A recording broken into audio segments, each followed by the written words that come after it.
After World War II, hunters became obsessed with gas-operated shotguns.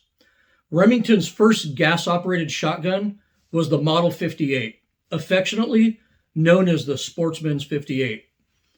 Duck hunters in particular coveted the Model 58 gun because it came in a Magnum version, and the adjustable gas system on that gun could be dialed in to cycle virtually any load perfectly. Many casual shooters, though, didn't really like the adjustable gas system, so Remington released the Model 878 Automaster the next year. The 878 had a self-adjusting gas piston system that was designed in a way that limited magazine capacity to only 2 rounds because the piston assembly was in the magazine tube. And guys that did more than duck hunting hated that limited magazine capacity, so the 878 didn't really do that well. Then in 1963, Remington discontinued all of their auto-loading shotguns and replaced them all with the Model 1100. The 1100 addressed the gas and capacity issues of their previous shotguns and would become the best-selling auto-loading shotgun in world history.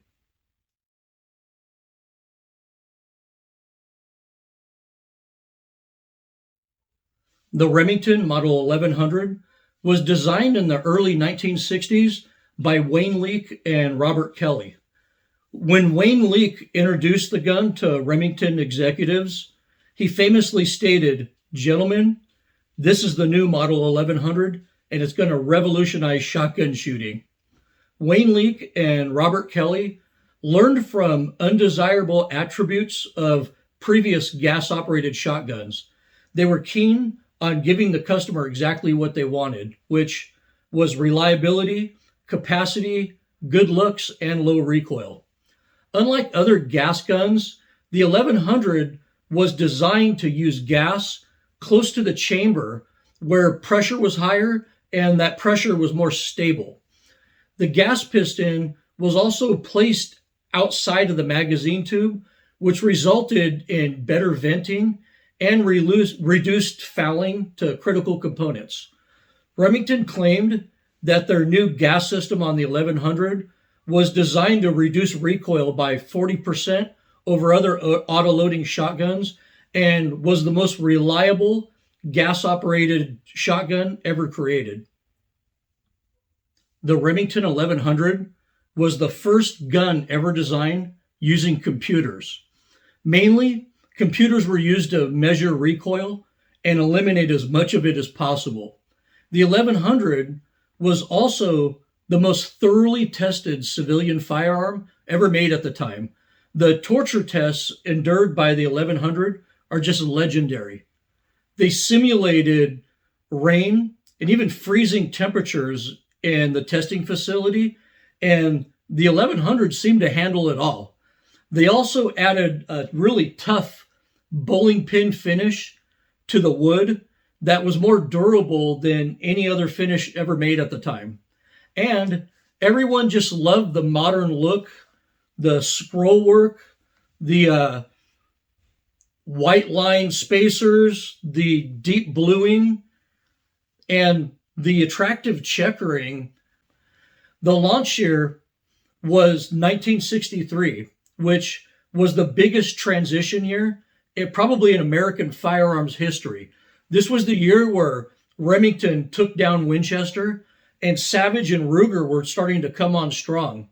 Remington also led the transition to plastic shot shells that same year, which was a real game changer in the bird hunting world. The Model 1100 shotgun, along with the Model 700 rifle, instantly made Remington the leader in the firearms industry.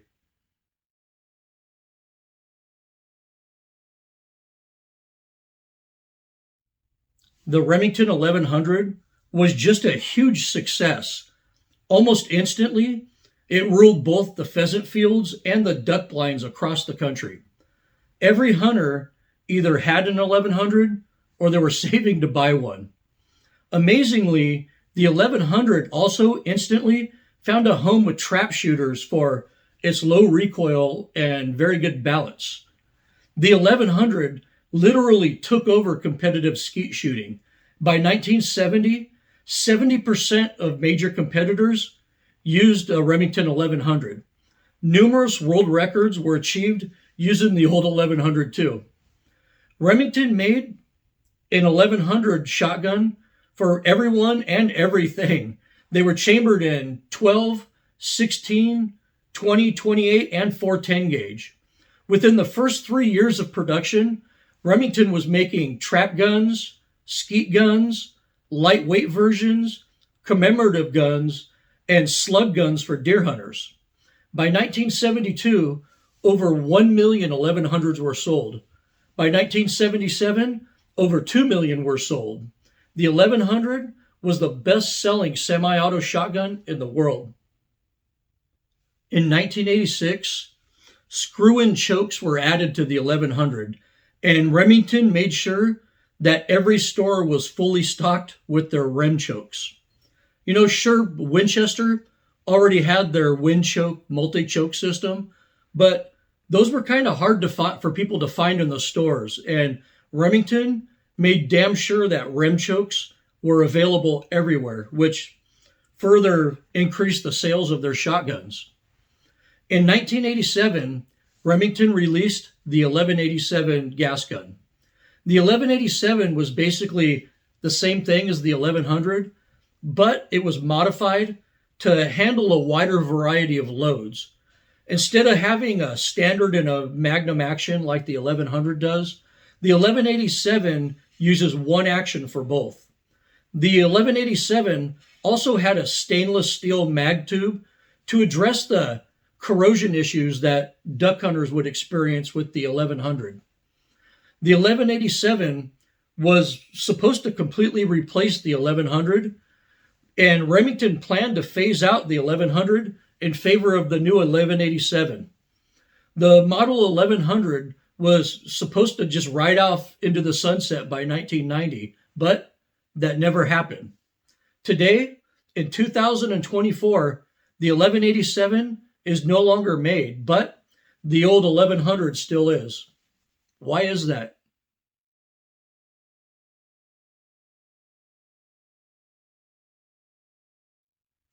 The model 1100 was supposed to die by 1990, but it never did. And there's numerous reasons for this. Even though the 1187 was theoretically a better shotgun, the 1100 still had some distinct advantages. First of all, the 1100 cycled lighter loads better. The 1187 had a slightly modified gas system, bolt, and a longer action made to handle powerful 3-inch loads. And add to this the stiffness of a brand new gun, and the new 1187s quickly gained a reputation for not cycling light loads very well. And this was a huge oversight by Remington, considering that more people shoot clays and upland birds than geese and turkeys.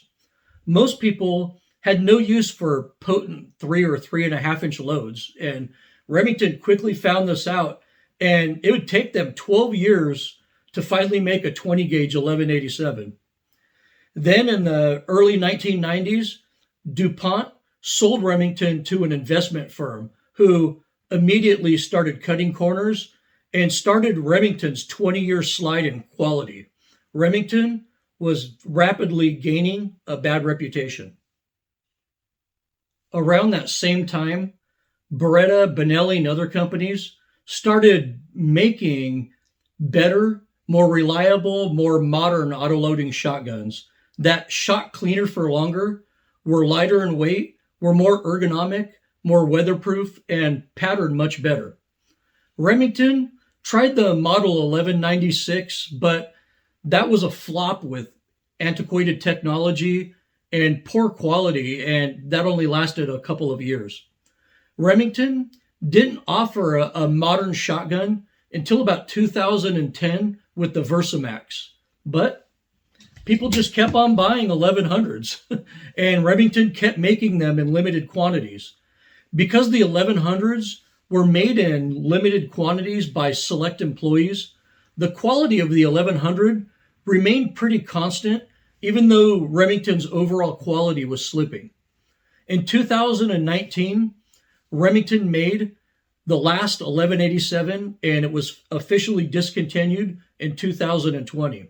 But the old 1100 is still being made today. If you go to Remington's website right now, this is their shotgun offerings. So after 60 years and almost 5 million made, the 1100 is still going strong.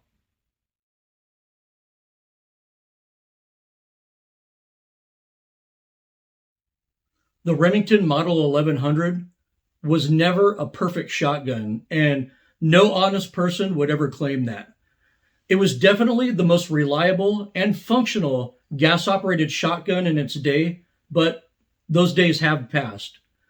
The biggest issue with the 1100 is actually an easy one to deal with. A small O ring that seals gases around the tube right here will eventually cause cycling issues. Many hunters and skeet competition shooters would keep a spare O-ring or two around to get the gun working again when this fails. I used to know waterfowl hunters who would change these out before every single season.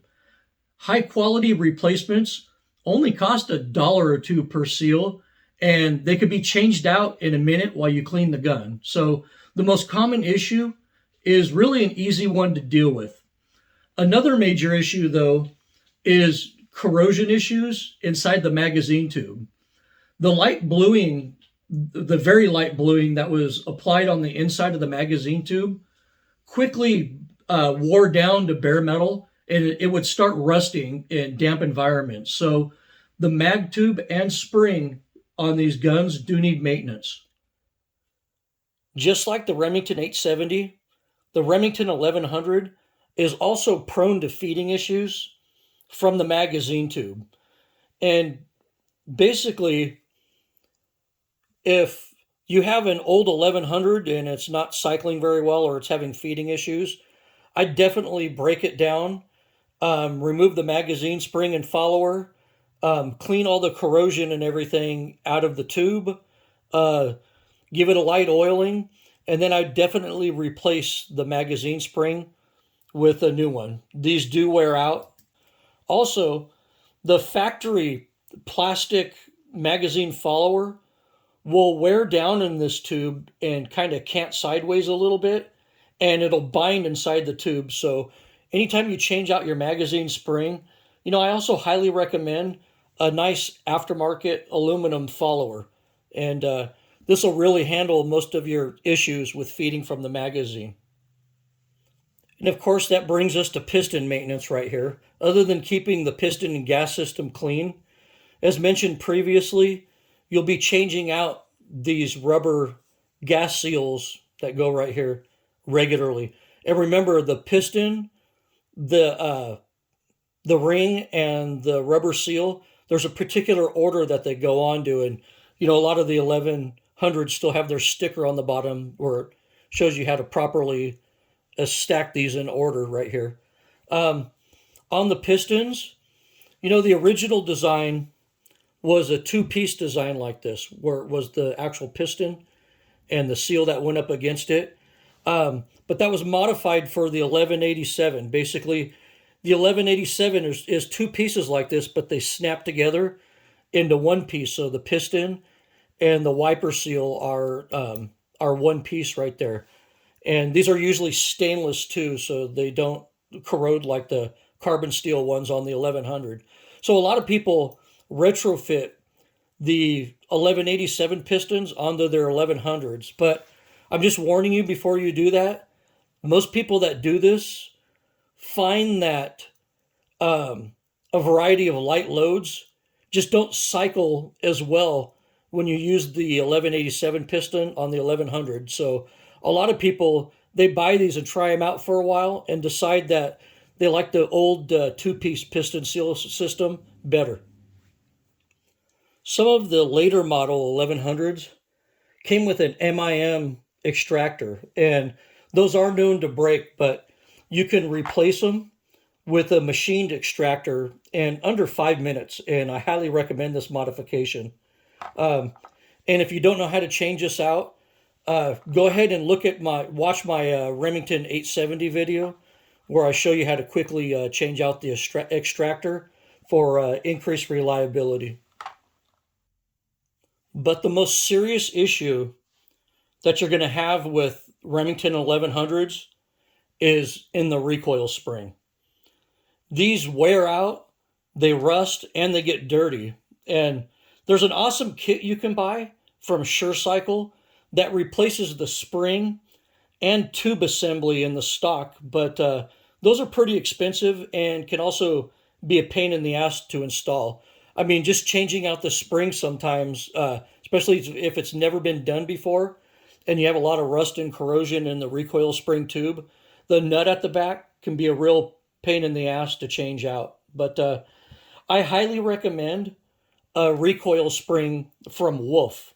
And I've installed dozens of these Wolf springs on 1100s, and it just always seems to bring them back to life.